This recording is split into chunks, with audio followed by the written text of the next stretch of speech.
¿Por qué la gente se comporta de la forma como lo hace? Probablemente fue primero una pregunta práctica. ¿Cómo podría una persona anticipar y por tanto, prepararse para lo que otra persona iba a hacer? Luego se tornaría práctica en otro sentido. ¿Cómo se podría inducir a una persona a comportarse de una cierta manera? Eventualmente se convirtió en el problema de entender y explicar el comportamiento. Siempre se la podría reducir a una pregunta acerca de las causas. El conductismo se originó con la obra del psicólogo americano John B. Watson. Él afirmaba que la psicología no estaba interesada con la mente o con la conciencia humana.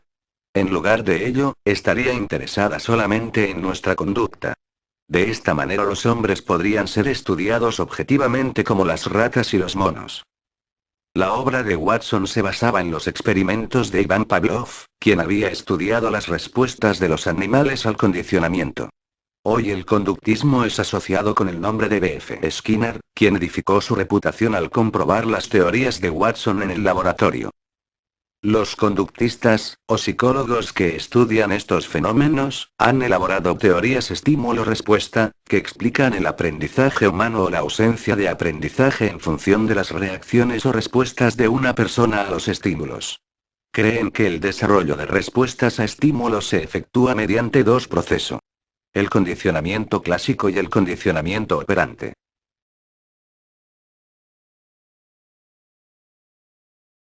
La pasión por la investigación fue el motor que impulsó a Pavlov durante toda su vida. Después de dejar de lado su plan inicial de seguir el deseo de su padre de convertirse en un sacerdote de la congregación rusa ortodoxa, se graduó como médico a los 35 años y pasó las 2 décadas siguientes estudiando el sistema digestivo, que le valió el premio Nobel en 1904, el primero que se concedía a un científico ruso. Pero sus originales experimentos sobre el aprendizaje, a los cuales dedicó los últimos 30 años de su vida, fueron los que le otorgaron a este incansable científico un lugar en la historia. El cambio de rumbo en las investigaciones de Pavlov se produjo a raíz de un descubrimiento accidental. Después de estudiar la secreción de saliva de los perros, descubrió que al poner la comida en la boca de un perro, este comenzaba a salivar automáticamente. Al principio, Pavlov y sus estudiantes estudiaron el fenómeno en forma más objetiva y decidieron realizar experimentos. Juntaron varios estímulos neutros como el sonido, con la colocación de comida en la boca para ver si el perro comenzaba a salivar ante la sola aparición del estímulo neutro. Las respuestas fueron afirmativas. Justo antes de colocar la comida en el perro para producir la salivación, Pavlov le hizo oír un sonido. Después de varias repeticiones de sonido y comida, el perro comenzó a salivar solo ante el sonido, anticipando la llegada de la carne en polvo. Mediante este procedimiento, Pavlov condicionó a otros perros a salivar frente a otros estímulos, como un zumbido, una luz, un toque en una pata e incluso la visión del dibujo de un círculo. La salivación en respuesta a la comida en la boca era una reacción innata, y Pavlov la denominó respuesta no condicionada. La comida en la boca provoca automáticamente y de modo no condicionado, un reflejo de salivación en el perro. Pavlov denominó a la comida, estímulo no condicionado. En consecuencia, se obtiene una respuesta condicionada.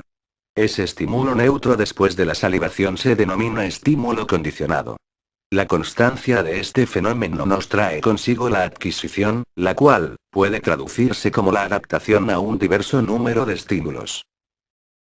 Los principios de condicionamiento clásico se aplican a la salud y al bienestar de las personas.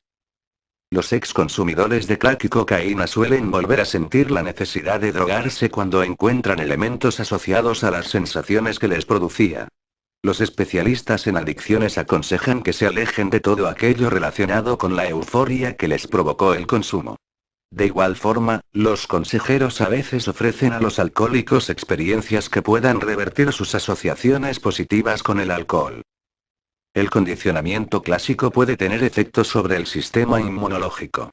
Cuando un sabor específico acompaña a una droga que influye en las respuestas del sistema inmunológico, el sabor por sí solo puede llegar a producir la respuesta inmune.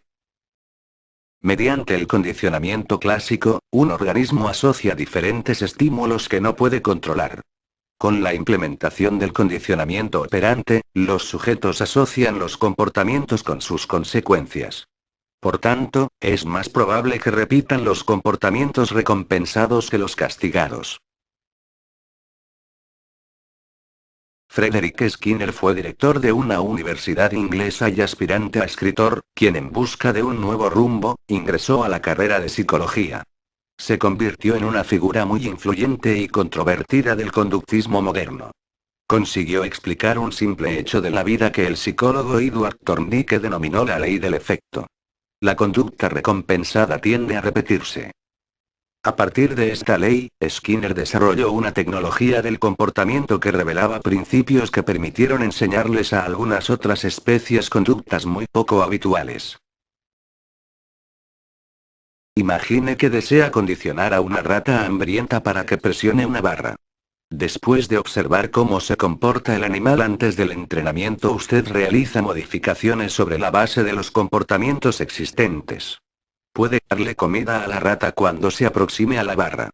Una vez que la rata se acerca regularmente, usted tratará de que se acerque más antes de premiarla, hasta que reciba el premio.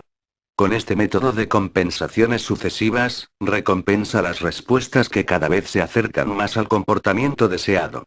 Esto sirve a los investigadores y entrenadores para lograr un moldeamiento gradual de las conductas complejas. Al moldear a las criaturas que no hablan para que discriminen estímulos, un psicólogo también puede determinar lo que ellas perciben. ¿Puede un perro distinguir los colores? Si podemos estimularles para que respondan a un estímulo y no a otro, entonces es obvio que podemos percibir la diferencia.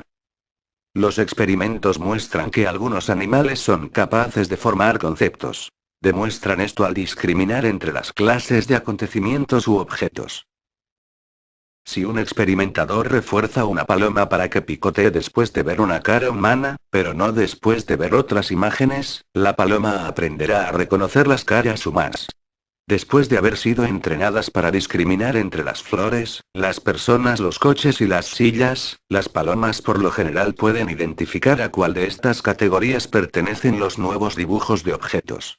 Mediante el entrenamiento, las palomas aprendieron a discriminar entre la música de Bach y la de Stravinsky. Los padres pueden utilizar reconocimientos para enseñar buenos modales en la mesa, premiando formas de comer cada vez más parecidas a las del adulto. Esto parece simple, pero en el procedimiento de moldeamiento, el entrenador recompone los comportamientos existentes esperando y premiando la aproximación a la conducta deseada.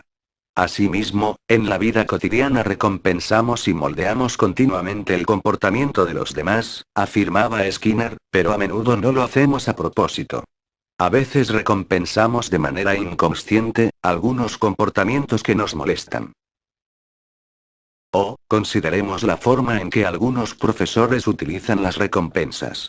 Como todos sabemos, algunos niños tienen más facilidad que otros para los estudios y obtienen 10 sin mucho esfuerzo. Los demás no reciben recompensa.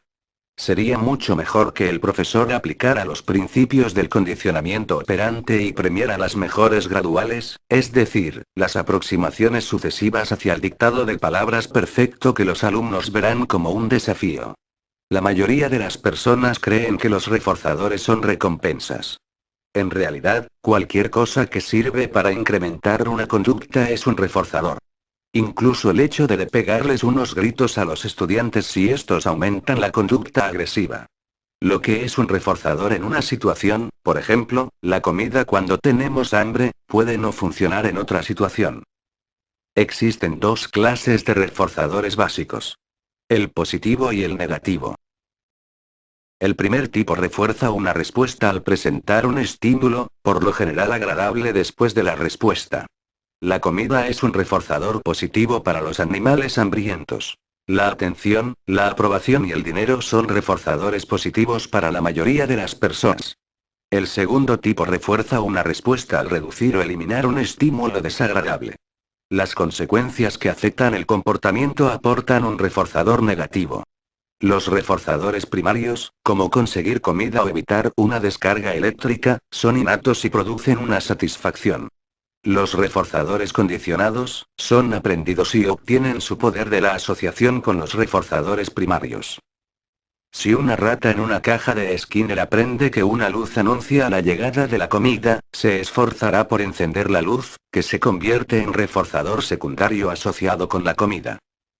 La vida está llena de reforzadores secundarios como el dinero, las buenas calificaciones, un tono de voz agradable, una palabra de elogio, cada uno de los cuales está vinculado a otras recompensas básicas.